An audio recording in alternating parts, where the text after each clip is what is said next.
Assalamualaikum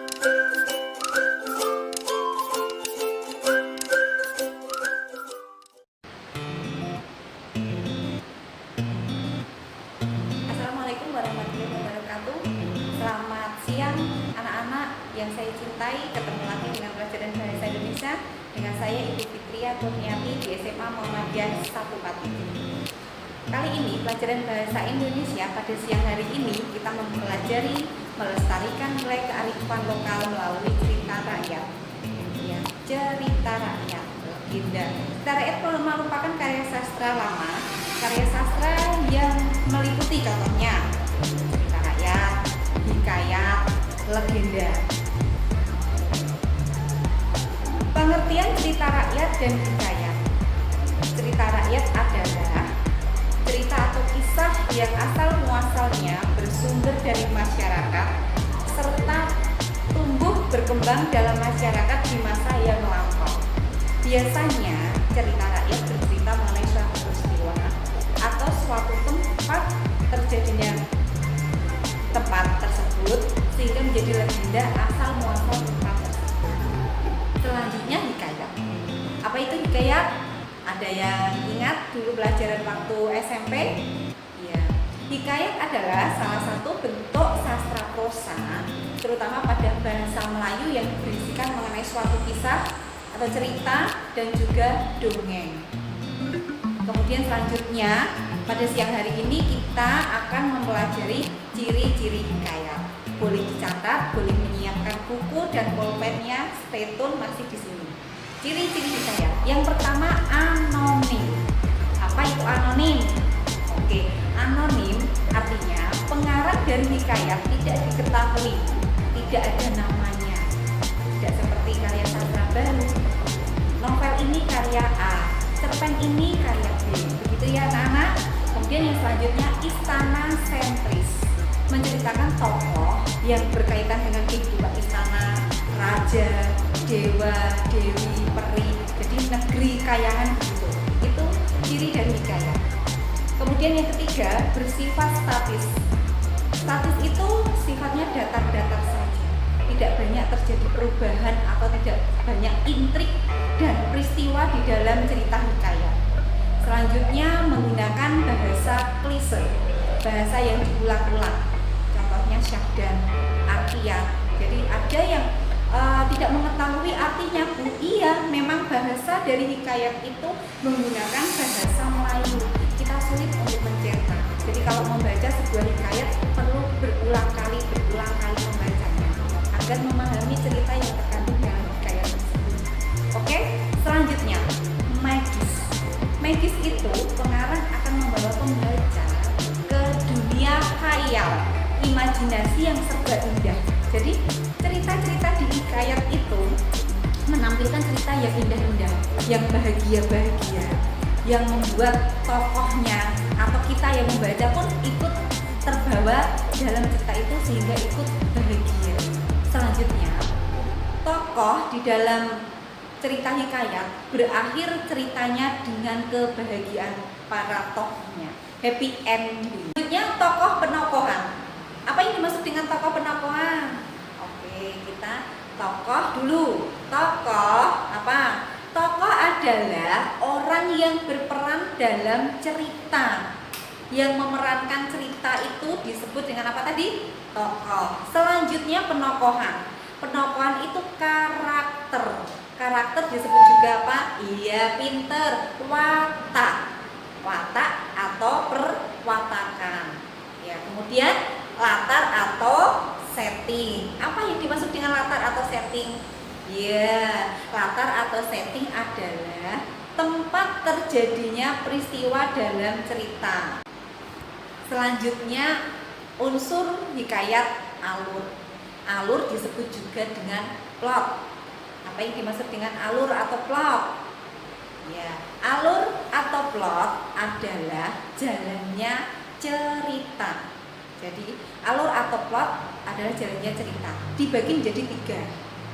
Alur maju, alur mundur, kemudian alur campuran. Campuran itu berarti antara alur maju dan alur mundur atau alur mundur dan alur maju.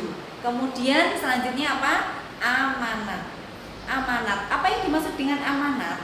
Amanat adalah pesan yang ingin disampaikan pengarang kepada pembaca melalui ceritanya.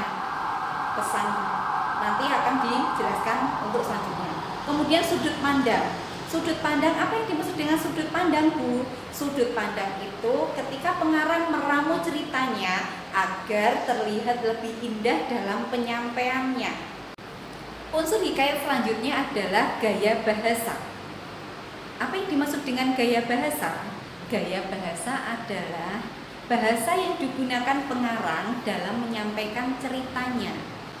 Perlu diketahui untuk anak-anak semua bahwa hikayat menggunakan bahasa Melayu klasik. Karena menggunakan bahasa Melayu klasik, bahasa Melayu begitu ya, karena saking bahasanya itu tempo dulu, saking klasiknya, jadi sulit untuk dipahami. Seperti yang Ibu katakan tadi, perlu pembacaan yang berulang-ulang dalam memahami karya sastra hikayat. Selanjutnya, nilai-nilai hikayat. Nilai-nilai hikayat ada beberapa nilai yang akan Ibu jelaskan. Yang pertama yaitu nilai agama. Nilai agama berhubungan dengan ketakwaan kita terhadap Allah Subhanahu wa taala. Kemudian yang kedua, nilai sosial. Nilai yang berhubungan dengan kehidupan sesama atau sosial kita antar makhluk hidup ciptaan Allah Subhanahu wa taala. Nilai-nilai hikayat berikutnya adalah nilai budaya.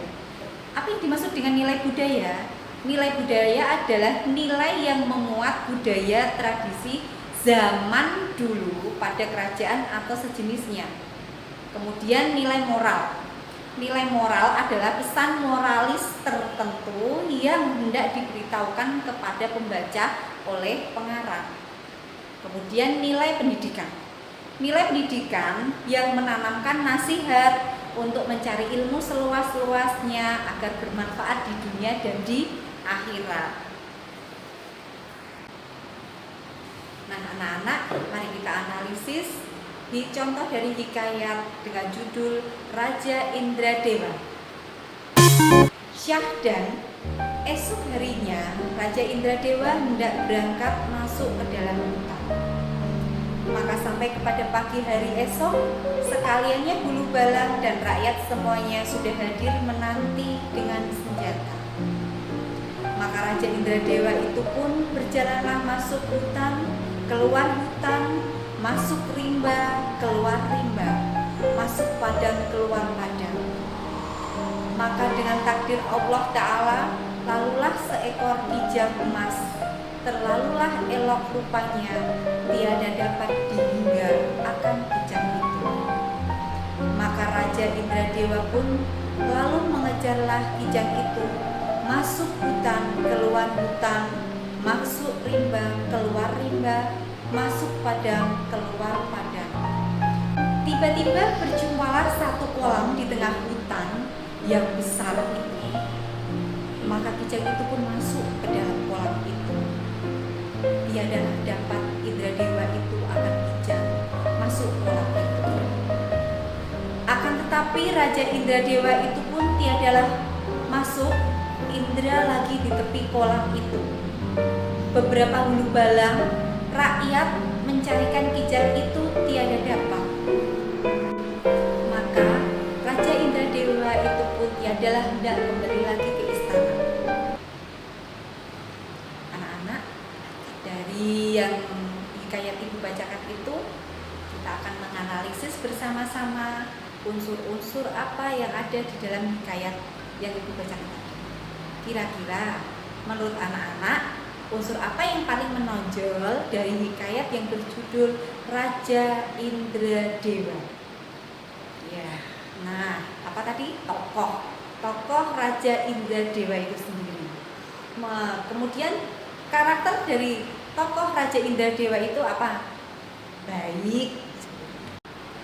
Analisis dari hikayat dengan judul Raja Indradewa. Yang pertama adalah tokoh. Tokoh Raja Indradewa sendiri memiliki karakter yang bagaimana? Ya, karakter Raja Indradewa baik. Penokohnya bagaimana karakternya? Dia memiliki sifat yang suka berburu. Hikayat dengan judul Raja Indradewa sangat jelas sekali bahwa menceritakan kehidupan istana, kehidupan raja dengan segala bala tentaranya yang di situ diceritakan, kebiasaan kehidupan orang-orang tempo dulu yang suka sekali berburu. Kemudian bahasa yang digunakan hikayat dengan judul Raja Indradewa menggunakan bahasa Melayu klasik.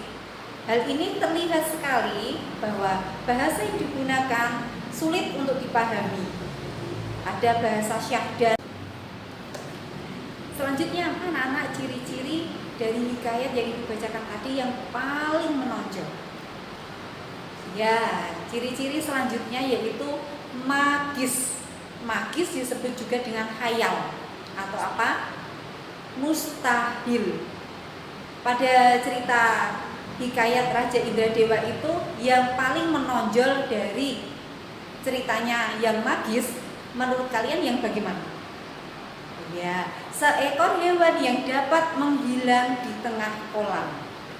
Kalau menurut pemikiran logika kita, yang namanya hewan tercebur di dalam sebuah kolam mestinya terapung atau tenggelam, kan begitu? Itu tidak diceritakan, hilang begitu saja. Anak-anak, dari analisis hikayat dengan judul Raja Indradewa yang kita bahas pada pembelajaran kali ini, secara garis besar akan kita simpulkan bersama-sama. Yang pertama, ciri dari hikayat itu apa tadi? Tokohnya Raja Indradewa memiliki karakter yang baik. Terlihat jelas sekali bahwa Raja Indradewa adalah keturunan bangsawan yang menceritakan kehidupan raja-raja. Kemudian bahasa yang digunakan di dalam hikayat dengan judul Raja Indradewa bahasa Melayu klasik. Selanjutnya, kata yang digunakan dalam hikayat Raja Indradewa itu adalah kata syahdan. Kata syahdan itu merupakan contoh dari kata klise yang digunakan di dalam penyampaian hikayat. Ada contoh kata klise diantaranya selain syahdan yaitu hatam, akian. Anak-anak, bahasa klise atau kata klise yang digunakan yang paling menonjol di hikayat dengan judul Raja Indradewa itu adalah syahdan. Namun, selain penggunaan kata syahdan, ada di dalam penggunaan hikayat yang lainnya dengan judul hikayat yang lain itu menggunakan kata arkian, kata sebermula, kata hatta. Kata syahdan, arkian, hatta, dan sebermula itu merupakan ciri dari bahasa yang digunakan hikayat. Jadi, bahasa hikayat itu selain menggunakan bahasa Melayu klasik juga menggunakan kata yang klise. Selanjutnya, hal yang mustahil. Mustahil dalam artian itu khayal, kemudian magis sesuai dengan ciri dari hikayat itu tadi adalah apa? Seekor hewan yang dapat menghilang di tengah kolam.